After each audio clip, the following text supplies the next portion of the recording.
So hello मेरे प्यारे बच्चों, तो आप सभी कैसे हैं। आशा है कि आप सभी अच्छे होंगे। तो चलते हैं आज की इस वीडियो में। बॉबी कलर की प्रश्न है। खंड आ है, खंड आ ही रहता है क्योंकि बच्चों प्रश्न वेरी वेरी इम्पोर्टेंट हैं। और यह जैव प्रक्रम के मैंने करा दिया है। और पांचवा चैप्टर था जैव प्रक्रम और छठवां चैप्टर है इस बार। तो चलिए शुरू करते हैं वीडियो को। तो लिखा है कि मानव प्रश्न नंबर 1 है, मस्तिष्क उत्तरदायी है किसके लिए? सोचने के लिए, स्पंदन के लिए, या फिर शरीर का संतुलन बनाने के लिए? ये सभी। तो बिल्कुल राइट आंसर है कि ये सभी होंगे। ठीक है। दो तंत्रिकाओं कोशिकाओं के मध्य खाली स्थान को कहते हैं। तो सिनेप्स कहते हैं। क्या कहते हैं? सिनेप्स कहते हैं। तीसरा है निसलर्स कण पाए जाते हैं।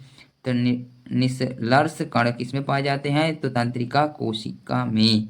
ठीक है, तंत्रिका कोशिका में पाए जाते हैं। अगला है कि चौथा है कि उच्च कशेरुकियों में तापग्राही स्थित होते हैं। तो त्वचा में स्थित होते हैं। मस्तिष्क लिखा है। पांचवा है कि मस्तिष्क को घेरने वाली 3 झिल्लियां कहलाती हैं। तो मस्तिष्क का वर्ण कहलाती हैं। ठीक है। छठवां है कि मस्तिष्क का कौन सा भाग बुद्धि तथा स्मृति का केंद्र कहलाता है? अर्थात मस्तिष्क का मुख्य सोचने वाला भाग कौन सा होता है? तो वह प्रमस्तिष्क होता है। ठीक है। सातवां नंबर है कि अग्र मस्तिष्क क्या है? कि अग्र मस्तिष्क के 2 प्रमस्तिष्क अर्धगोले किसके द्वारा पृथक रहते हैं? तो किसके द्वारा पृथक रहते हैं? प्रमस्तिष्क खांच, प्रमस्तिष्क खांच के द्वारा। ठीक है। कह रहा है कि 8वां है क्वेश्चन कि मानव मस्तिष्क में कितनी कपाल तंत्रिकाएं निकलती हैं? जल्दी से बताइए कितनी कपाल तंत्रिकाएं निकलती हैं? तो 12 जोड़ी कपाल तंत्रिकाएं निकलती हैं। 12 जोड़ी। 9वां क्वेश्चन है कि अनुमस्तिष्क किसका भाग है? तो किसका भाग है? अनुमस्तिष्क किसका भाग है? पश्च मस्तिष्क का भाग है। बी नंबर राइट आंसर हो जाएगा। और निगलना, खांसना, छींकना नियंत्रित होता है। तो यह निगलना जो है, खांसना, छींकना, तो कहाँ से नियंत्रित होता है? तो यह मेड्यूला ऑब्लिंगेटा से नियंत्रित होता है। सी नंबर आपका राइट आंसर होगा। मस्तिष्क केंद्र जो शरीर का ताप नियंत्रित करता है स्थित होता है हाइपोथैलेमस होता है, हाइपोथैलेमस। 12वां क्वेश्चन है मस्तिष्क का कौन सा भाग सबसे बड़ा होता है? तो कौन सा भाग बड़ा होता है? तो प्रमस्तिष्क बड़ा होता है। सी ऑप्शन करेक्ट होगा। तीसरा है पोन्स प्रमस्तक तथा मेड्यूला परस्पर मिलकर बनते हैं। तो क्या मिलकर बनते हैं? पश्चिमस्तिष्क। ए नंबर इसका राइट आंसर हो जाएगा। 14 नंबर है कि रीढ़ रज्जु में उपस्थित संकीर्ण तरल भरित गुहा कहलाती है। तो केंद्रीय नाल कहलाती है। 15 नंबर क्वेश्चन है कि एसिटिलकोलिनेस्टेरेज किसके तोड़ने में सहायक होता है? तो बी ऑप्शन राइट आंसर हो जाएगा, एसिटिलकोलिन। 16 नंबर है कि श्वान कोशिकाएं किससे संबंधित होती हैं? तो तंत्रिका ऊतक से। 17 नंबर है एक तंत्रिका कोशिका से दूसरे तंत्रिका कोशिका में तंत्रिका आवेग रासायनिक रूप से किसके द्वारा संचरित होता है? तो एसिटिलकोलिन के द्वारा। ठीक है। 18 नंबर क्वेश्चन है कि तंत्रिका तंतु का क्षेत्र जहां मेड्यूलरी आवरण अनुपस्थित होता है कहलाता है। तो श्वसन कोशिकाएं कहलाता है कि श्वान पार्वर संधि कहलाता है कि निर्शलय कण कहलाता है। तो क्या कहलाता है? रैन बियर की नोड, रैन बियर की नोड। ठीक है। और प्रश्न है 19 नंबर, तंत्रिकाक्ष की कोशिका कला कहलाती है। तो क्या कहलाती है? एक्सोलेमा कहलाती है। और 20 नंबर है, प्रतिवर्ती क्रिया है, क्या है? जन्मजात या परिवर्तन हो सकती है या स्वतः स्वचालित है तथा मनुष्य की इच्छा पर निर्भर नहीं करती है। तो उपयुक्त सभी। ठीक है। और 21 नंबर है कि रीढ़ रज्जु उत्पन्न होती है। तो ये मेड्यूला से उत्पन्न होती है। और 22 नंबर क्वेश्चन है कि निम्नलिखित में से कौन सा पादप हार्मोन फलों का पकना प्रेरित करता है? तो फलों को पकना एथिलीन का काम होता है। एथिलीन को दर्शाता है कि फल पका है या नहीं। ठीक है। डालते हैं जब उसको तो आम पक जाता है। 23 नंबर है कि ऑक्सिन का संश्लेषण पादप के किस भाग से होता है? तो शीर्ष से होता है। किसका? शीर्ष से होता है। 24 नंबर क्वेश्चन है, निम्नलिखित में से कौन सा पादप हार्मोन्स नहीं है? तो एक्स कार्बनिक अम्ल जो है वो पादप हार्मोन्स नहीं है।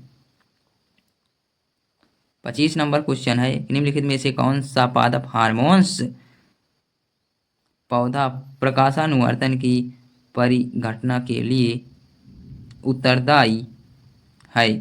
तो ऑक्सिन। क्या है? ऑक्सिन है। ठीक है। यहाँ तक समझ में आ गया। 26 नंबर क्वेश्चन है, एब्सिसिक हार्मोन्स का मुख्य कार्य है? तो वृद्धि रोकता है। क्या करता है? वृद्धि को रोकता है। 27 नंबर क्वेश्चन है कि पादप हार्मोन्स जो पादप शरीर के वयस्क पत्तियों तथा फलों के गिरने को प्रेरित करता है वो होता है एब्सिसिक अम्ल होता है। एब्सिसिक अम्ल। ठीक है। 28 नंबर है कि सूर्य के मार्ग के अनुसार सूरजमुखी के पुष्प की गति किसके कारण होती है? तो प्रकाशानुवर्तन के कारण होती है। प्रकाशानुवर्तन कारण। पादप भाग जिसमें ऋणात्मक गुरुत्वाकर्षण पाया जाता है तो तना में पाया जाता है। ठीक है। 30 नंबर क्वेश्चन है, पराग नली की अंडक की ओर वृद्धि इसका एक उदाहरण है? तो रसायनानुवर्तन का। ठीक है। प्ररोह की प्रकाश की ओर गति। क्या है प्रश्न? प्ररोह की प्रकाश की ओर गति तो होता है प्रकाशानुवर्तन। और 32 नंबर, धनात्मक गुरुत्वानुवर्तन प्रदर्शित करती है तो क्या करती है? जड़ होती है वो धनात्मक करती है और ऋणात्मक कौन करता है? तना। ठीक है। ये ध्यान रखना आप लोग। तीसरा, स्पर्शानुकुंचन गति प्रदर्शित करता है तो छुई मुई का पौधा जिसके छूने से वह सिकुड़ने लगता है। निम्नलिखित में से किस हार्मोन्स के संश्लेषण के लिए आयोडीन आवश्यक है? तो थायरॉक्सिन के लिए आयोडीन आवश्यक है। 35 नंबर क्वेश्चन है कि निम्नलिखित में से कौन सा असुमेलित युग्म है? असुमेलित युग्म है कि एड्रीनेलिन पिट्यूटरी ग्रंथि जो है। ये नंबर आपका राइट आंसर हो जाएगा। अब देखते हैं अगला 36 नंबर क्वेश्चन है कि निम्नलिखित में से कौन सा इंसुलिन के बारे में असत्य कथन है? बी नंबर है, यह शरीर की वृद्धि तथा विकास नियंत्रित करता है। बिल्कुल नहीं करता है। और अन्य है कि यह अग्न्याशय को निर्मित होता है। यह शरीर की वृद्धि तथा विकास नियंत्रित करता है। तो यह असत्य कथन है कि यह नहीं करता है इंसुलिन। ठीक है। और बौनापन किसके कारण होता है, तो किसके कारण होता है बौनापन दोस्त बच्चों, तो जल्दी से बताइए मुझे कमेंट करके किसके कारण बौनापन होता है। तो मैं बता दूं कि वृद्धि हार्मोन्स के अल्प श्रावण के कारण होता है। ठीक है। 38 नंबर है कि अल्प सक्रिय अंत स्रावी ग्रंथि किसके कारण घेंघा रोग होता है। थायराइड से घेंघा रोग उत्पन्न होता है। 39 नंबर है निम्न में से कौन सा आपातकालीन ग्रंथि कहलाती है, तो एड्रीनल जो है तो आपातकालीन ग्रंथि होती है। इंसुलिन किसके स्रावित होता है, तो वह किससे स्रावित होता है, वो अग्न्या से स्रावित होता है। ठीक है। और 41 नंबर क्वेश्चन है कि एडीएच एंडी डायूरेटिक हार्मोन्स की न्यूनता में उत्पन्न होता है, तो क्या उत्पन्न होता है, डायबिटीज इंसिपिडस होता है डायबिटीज। 42 नंबर क्वेश्चन है कौन सा हार्मोन आपातकालीन हार्मोन कहलाता है, तो एपिनेफ्रिन।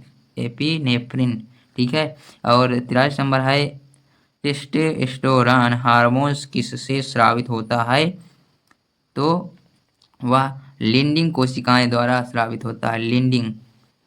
44 नंबर क्वेश्चन है फाइट एंड फ्लाइट हार्मोन्स हैं, तो एड्रीनेलिन है, जो एड्रीनेलिन जो होता है वही फाइट एंड फ्लाइट हार्मोन्स है। 45 नंबर क्वेश्चन है कि निम्नलिखित में से कौन सा हार्मोन शिशु के जन्म के समय गर्भाशय में संकुचन में सहायता करता है, तो ऑक्सीटोसिन जो होता है, ऑक्सीटोसिन से ऑप्शन इसका करेक्ट हो जाएगा। 46 नंबर है निम्न में से कौन सा हार्मोन्स स्टेरॉइड नहीं है, एंड्रोजन। क्या नहीं है बच्चों, स्टीराइड नहीं है, तो एंड्रोजन होगा। ठीक है। 47 नंबर है मास्टर ग्रंथि कहलाती है, पिट्यूटरी ग्रंथि को हम मास्टर ग्रंथि भी कहते हैं, यह परीक्षा में पूछा जा सकता है। और निम्नलिखित में से कौन सा पादप हार्मोन्स है, तो जिब्रेलिन जो है वो पादप हार्मोन्स है। और 49 नंबर क्वेश्चन है कि वृद्धि रोकने के लिए वृद्धि हार्मोन स्रावित होता है, तो पिट्यूटरी ग्रंथि से ही स्रावित होता है। 50 नंबर क्वेश्चन है कि निम्नलिखित में से पादप हार्मोन्स नहीं है, तो एस्ट्रोजन पादप हार्मोन्स नहीं है। वीडियो अच्छा लगा हो बच्चों लाइक सब्सक्राइब जरूर करना। मिलते हैं नेक्स्ट वीडियो में।